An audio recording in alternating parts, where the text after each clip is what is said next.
অসীম ভাবির মুখের দিকে তাকিয়ে বলে, এখন গ্রীষ্মকালের গরম পড়েনি যে তুমি পানি নিয়ে এসেছো, এখন পৌষ মাসের কনকনে শীত পড়েছে। পানি না এনে এক কাপ চা নিয়ে আসতে তাহলে খুশি হয়ে দোয়া করতাম। ছোট ভাইয়ের সাথে তাল মিলিয়ে বড় ভাইও বলে, অসীম ঠিকই বলেছে, পানি রেখে চা নিয়ে আসো, এই কনকনে শীতের মধ্যে গরম চা দরকার।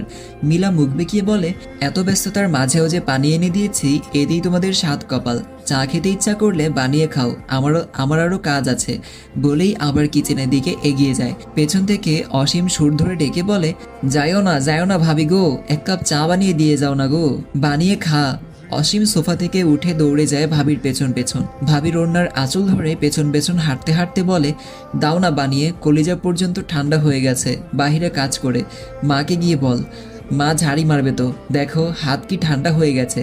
বলেই মিলার গালে ঠান্ডা হাত চেপে ধরে। ছ্যাদ করে উঠে মিলার পুরো শরীর ঝাড়ি মেরে সরিয়ে দেয় অসীমের হাত। কম্বলের নিচে গিয়ে শুয়ে থাক যা। আমি কম্বলের নিচে কি করব? আমার তো আর বউ নাই, যার বউ আছে সে এখনো কম্বলের নিচেই শুয়ে আছে, আর তার বিয়ের কাজ আমাকে করতে হচ্ছে ঠান্ডার মধ্যে। মিলা ফিরে তাকায় অসীমের মুখের দিকে। তোরও কি বউ চাই? চিন্তা করিস না, খুব শীঘ্রই তুইও বউ নিয়ে শীতের সকালে কম্বলের নিচে শুয়ে থাকবি, আর আকাশ সব কাজ করবে। সেগুড়ে বালি। কেন? আমার বিয়ে করতে এখনো অনেক দেরি। তো কি হয়েছে, করবি তো একদিন নাকি? অত কথা বাদ, চা বানিয়ে দাও, বানিয়ে খা। আমি রাহাকে তৈরি করে দিতে যাব এখন। ওরা ওঠেনি তো? উঠেছে অনেক আগেই, তুই থাক, আমি গেলাম।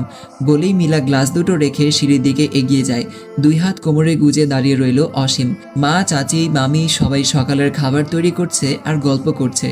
অসীম কিছু সময় সকলের দিকে তাকিয়ে বলে, আব্বু, বড় আব্বু সবাই চা খেতে চাইছে, দ্রুত বানিয়ে দিতে বলল। অসীমের কথা শুনে অসীমের মা মিসেস অনন্যা শেখ চায়ের জন্য পানি ফুটাতে দেয়। দূরে দাঁড়িয়ে দুই হাত হুডির পকেটে ভরে মুচকি মুচকি হাসে। বকা না শুনে কিভাবে কৌশলে চা বানিয়ে নিচ্ছে। এখন এক কাপের বদলে 5 কাপ খাবে। আহা কি মজা। মিলা আকাশের রুমের ডোর নক করে। একটু পরেই ডোর খুলে দেয় আকাশ। মিলার সাথে শেখ বাড়ির একমাত্র মেয়ে নিঝুম প্রবেশ করে। সাথে আছে আরো কাজিন বোন। আকাশ ট্রাউজার টি